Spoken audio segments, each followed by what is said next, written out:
everyone. I'm going to answer some of the questions like I promised. So many came in. It would take about 75 years to answer them all. But, well, who knows? If I keep taking my vitamins, I might just finish that. So let me just whip through these.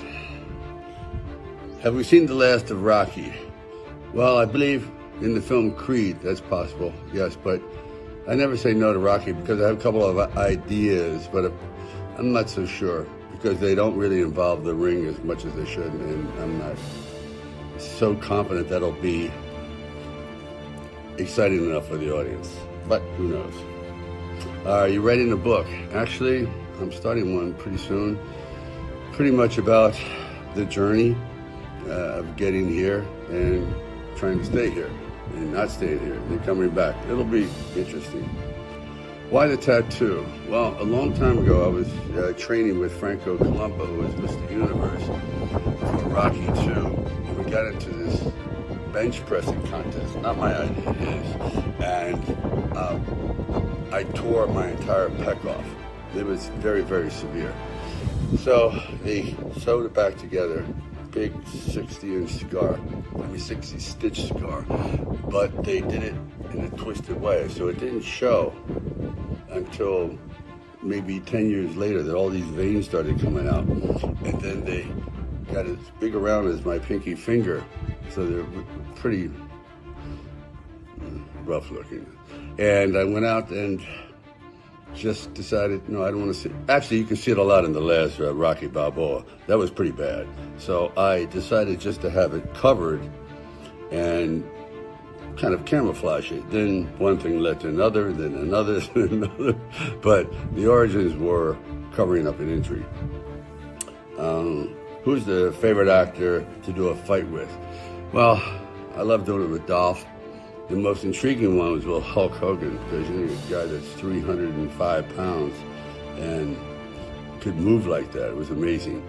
But I really loved with those two guys. And Claude Van Damme was great. But the rugged fight I had was with, in John Hertzfeld directed this film, a friend of mine of about 50 years, called Escape Pyramid 3, where they had all this choreography and blocking. And I don't believe in fights there's much blocking. I think that's more stage kung fu. A real fight is just a brutal assault. And there's a frenetic quality to it that you say, this is savage, this is survival. So I said to the fellas, please, let's not do this anymore. I want to go in there with this actor, Devin, and let it go for about 90 seconds. I mean, just let it go, because most fights don't last more than 25 seconds before one person's in dire straits. So that was very, very, very, very rough and dangerous, because we had it, and I wanted him to come at me. I can't believe we pulled it off without more injuries, but that was it, I guess. Maybe I'm just getting too lazy to learn choreography. Let's see. Hardest Rambo scenes. Hardest Rambo scenes were falling through the tree in the first one. You had 3 different stuntmen. I was the bottom third, and I did it successfully the first time. The trick was to land and catch the branch in that fleshy part between the ribs and the hips. Did it. Director goes, the thing you don't want to hear. One more time for safety. Went through, caught the branch dead center in my ribs, broke them, and hitting the ground. So when you see me going on the ground, that's real. Let's see. Oh, Rambo 3, that was unbelievable. That was pulling up. We hired a guy to do the horse stunt. We were playing with the dead sheep. That was very dangerous because it's on rocky ground and everything else. And one fall, you could be paralyzed.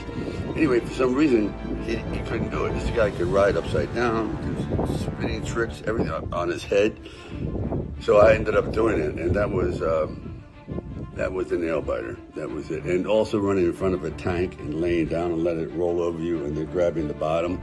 There's something about a tank pressed against your nose that gets your attention. inspiration for the line, nobody hits as hard as life. I was talking to my son about what the future is all about, and for some reason that came up. No one punches harder than life. And I thought, wow, that is true. That is true. Life is undefeated. Can't beat it. You just have to go on the defensive. But that's where that came from. Private conversation. Let's see. Tango and Cash's funniest moments, definitely in the shower. We were making kind of derogatory comments about our manhood. Can we get another demo, man? I think there is coming. We're working on it right now with Warner Brothers, and it's looking fantastic. So that should come out. That's going to happen. How do you manage in a house with 4 women and 2 female dogs? I don't. I roll over and play dead. No problem. Let's see. How do you eat so little? In Rocky 3. All right, well, in Rocky 3, I decided I wanted to do a drastic change. His ego has changed, his self-image has changed, so I went on a very, very stringent diet, primarily tuna fish. After a while, I didn't even know where I lived. Seriously, my phone number, what is it again? Because you need carbohydrates for the brain to function. And it wasn't functioning. But to act, to write, to direct, and fight, and do all that stuff was accomplished by about 35 cups of coffee and these little brown, kind of oatmeal, brown rice cookies about that big that I'd pop in my mouth maybe every 15 minutes to keep my glycogen going, because it got down to 2.6 body fat, which is insane. Really, don't do that. Let's see. What music do you like to, well, when I write, sometimes I get fixated on a certain voices. It soothes me. I don't even hear the music, but it keeps me company. So any music that keeps me company. So right now I'm fixated on Michael McDonald, who I think is the greatest singer ever. He just epitomizes the word soul. Any role that you ever gave up, every actor has, and we all have regrets. The roles I gave up were Witness, Coming Home, which John Voight won the Oscar for, Die Hard. I was asked to do it, but I didn't follow through. A couple of Quentin Tarantino films, not because I didn't want to be in it, because I was not available, which is usually the case when we blow it. What is my favorite activity in quarantine? Getting to know my family better. Usually you're gone 75% of the time. Now you're there and you actually look in their eyes. And you say, this is fantastic. I'm being provided this opportunity, which won't be around much longer. They'll move out of the nest. So I am just cherishing these moments. How's your insight on how do you write a script? How many drafts? Well, that would take about an hour to answer. The thing is, it's what kind of movie I want to see that I think the audience, something we share with, some dilemma that I think we can identify with. I don't try to write something that's so personal that it's primarily written for an audience of one. And how many drafts? I've done as many as 140 rewrites on one movie. In other words, there's an old saying, writers don't write, they rewrite. Well, that's what I did, I rewrote. My nose is tickling. What do you think that is? Something fly up there? Well, I'll have it for dinner. Let's see. If you could go back in time and... No, maybe I'll answer that last. Tell me a secret. Okay. Tell me a secret that you can talk about, that you shouldn't talk about today. Okay, we're making the movie Hunter. That's going to happen. So, there it is. That's been in the works for like 20 years.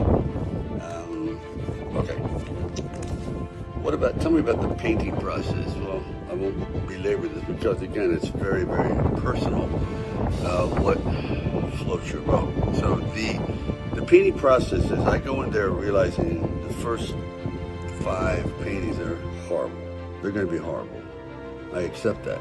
Same thing with writing. It's like starting up an old engine that's been left in a barnyard for about 20 years, covered in dust and chicken feathers and crap and everything. And it's boom, spinning, boom, stuttering. You're firing on one cylinder. Then the juices flow. Something happens. It just gives it up. If it's supposed to give it up. In other words, if you hit that inspired moment, bang. But realize the first few, unless it's a miracle, are going to be duds. They're not going to be. It just doesn't work that way. It just doesn't come up. You know, I think I got the bug today. Oh yeah, I think I'll paint the Mona Lisa one shot. No. There might have been 20 failures before he got it the way he liked it. At my age, your age, what keeps you motivated, in shape? Ego. There, I said it. It's ego. That's the fuel. I'm very competitive with other people, but even more with myself, and that's a drag because I can rationalize not doing it in competition with other people, but you can't rationalize it yourself. You just feel like, come on, push back. Don't let nature have its way so soon, Try to go in uncharted waters. So that's where I go. A lot of fuel is anger from childhood, which I know I'd say 98% of us have that. That is the fuel for creativity. I think if you had, every artist has something going on inside that they have to purge. Not a one-time thing, not like, oh yeah, I'm gonna doodle on a horse, but they're constantly evoking different thoughts and insights and feelings and rage, mood. I think if all the actors and painters and sculptors were normal, there would be no art. Everyone would say, why am I putting my soul out there to be criticized? So there is an angst that makes for greatness. So keep on angsting. Let's see. Is it really true that you were writing Rocky and then you had to sell your dog? That unfortunately is very true. For $40 at a 7-Eleven, couldn't afford dog food. Either that or I was going to eat it myself. It was bad times. So, I'll be there. I'm finishing something. I'll be right there. No. Anyway, life. Anyway, would you like to collaborate with Al Pacino? My God, please. That's the ultimate privilege. I think he's the greatest actor maybe ever. He's just great. Do you see Paradise Alley as an underrated movie? Definitely. I love that film. I love the colors. I love the actors. I love the whole feel. I love the dialogue. It's just, sometimes it happens. Same thing happened in Nighthawks. Love that film. By the way, we're remaking that as a streaming series, also at Universal. Really proud at all these things that are coming back around because they're holding up. Anyway, if I could go back in time and talk to myself, give myself what advice, and say, got to start looking forward, way forward. Even when you have no money, look forward. See the house, see the car, see all the things that you can accomplish now. And eventually, if you're lucky, you accomplish it. But plan ahead and keep pushing. Thank you for watching DRagonFLIX News, and please remember to try our movie channel at DRagonFLIX.biz.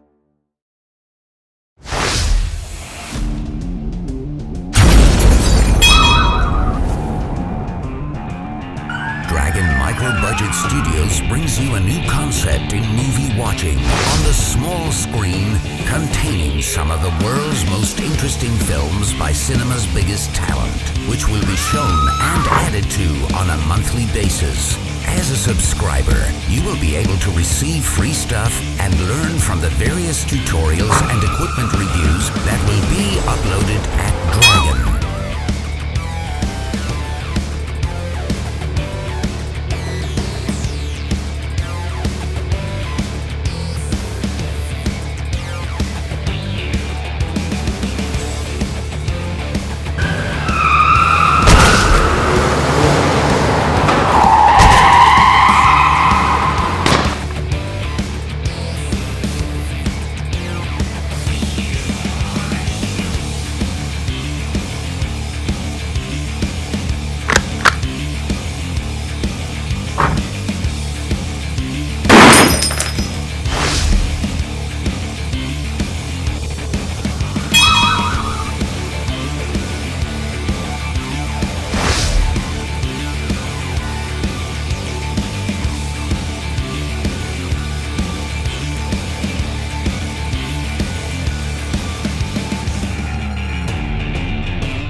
Wow!